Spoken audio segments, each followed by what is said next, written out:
Hello everyone and welcome to Absolver. Today I want to go through an in-depth guide on how to play Stagger properly.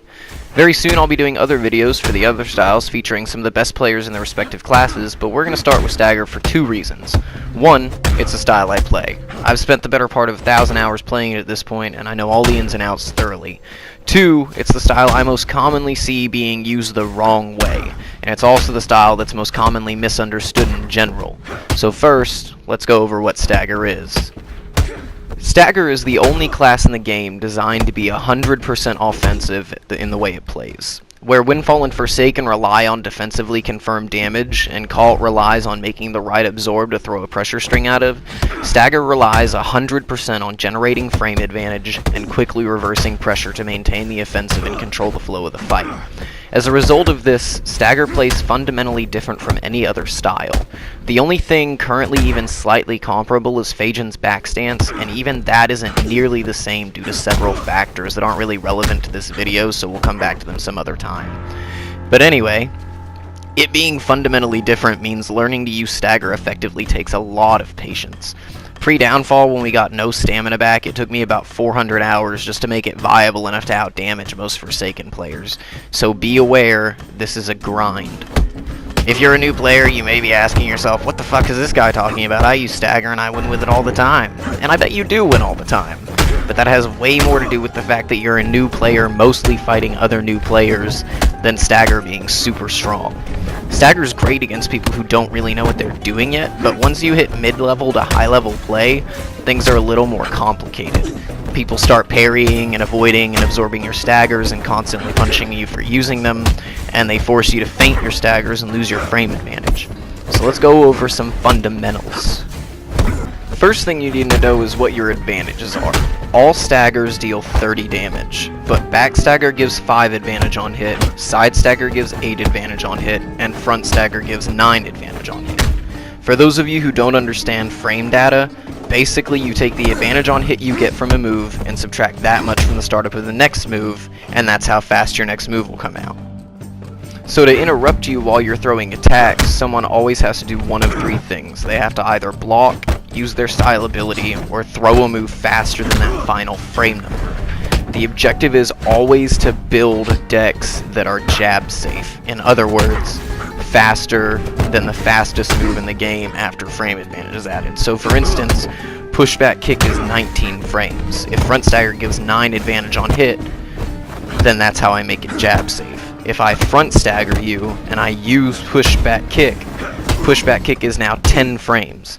So to interrupt me, you would have to throw something faster than 10 frames. And currently, there's not anything faster than 10 frames. So it's jab safe. What this all means in a nutshell is that Stagger can build incredibly heavy decks with little to no issue as long as they capitalize on advantage properly.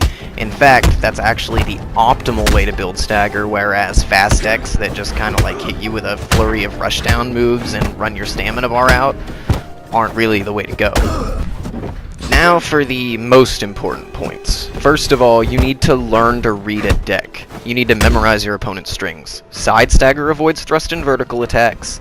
Back stagger avoids horizontal and vertical attacks. Learn to not make bad reads.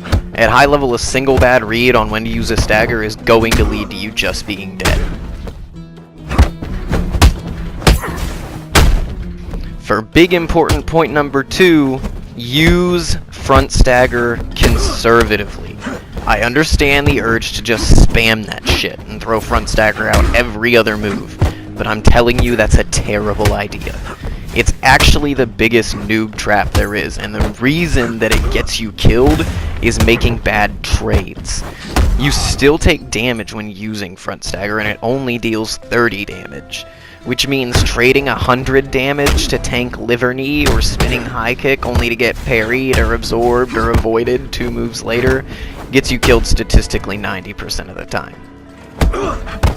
So with front stagger, be smart about how you're using it. For instance, you can use it to interrupt extremely fast jab strings that are almost impossible to side stagger. Those are good trades. Or you can use it to chase manual dodge. Or, and most importantly, use it as a feint. Feigning front stagger is one of the best ways to bait your opponent's defensive ability, and since you can feign it multiple times in a row, it can make you extremely unpredictable if you do something like double feint a front stagger and immediately throw out a guard break to catch a whiffed parry.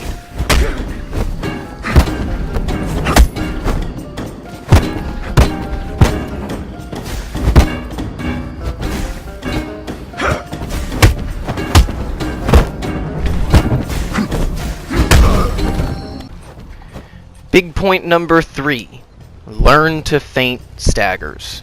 So some people aren't aware of this, but if you feint back or side stagger, you get to keep your strafe and iframes respectively.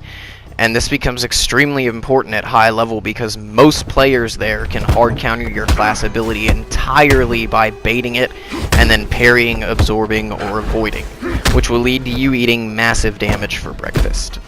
You need to be prepared to time your avoid correctly and feint immediately at a moment's notice to avoid being hard countered by players who are good enough to know that Stagger has glaring weaknesses. You're going to have to outsmart them with an A-grade feint game and patience. If you can't learn to do that, then you won't be able to make it work after a certain point. The good news is, if you're new, you have a lot of time before you'll actually need this tech for real. So for now, you can just practice it in meditation, and then the first time that someone parries or absorbs or avoids your stagger, you can pull it out and use it on them. Be aware that there are certain move combos that can't be staggered. Certain move strings like low spin heal into jar bash will cause a back stagger to whiff and lead you to eating damage, and any side avoid move followed by a low avoid move will really mess up a side stagger. Also be aware that moves like spinning high kick and jump spin kick have very tight back stagger timing. You have to input the stagger extremely late in those moves' animation. So when dealing with strings like this, remember that blocking is an option, and if you get the opportunity, you can interrupt them with front stagger even though the trait sucks. And finally, and most importantly, be patient. Playing stagger is like playing chess. You need to be 2 moves ahead at all times and make calculated plays. This goes back to reading your opponent's deck. If I'm attacking and I think they'll throw a jab to try and interrupt, I feint my attack and I side stagger to anticipate that. If I think they'll use their defensive ability, I feint my attack and I use a slower move to punish their whiff. After everything's said and done, it becomes a game of chess where both you and your opponent know exactly what the other person will do, and you're trying to logic your way out of it. Some of the funniest matches I've had have been me and Blue 23454 literally staring each other down for 10 seconds before trying to make moves, because we're both running all of the variables through our heads for what will happen when one of us attacks. To help prevent such stare-down situations, ranged openers like switch kick are helpful for maintaining an effective distance game and initiating the offensive pressure required to win. But keep your wits about you and your head on straight, or you'll still get clapped even running a completely optimal deck. For more tips and practice, join our community Discord. The link for that is down below. It's a place where we teach newer players as well as offer a space for veteran players to find good matches. Also subscribe to my channel, Shish Gaming Channel, and our community channel, Guides of a Doll, to find more content by other players who want to build a better community. Good luck being drunk, guys. I'll see you around.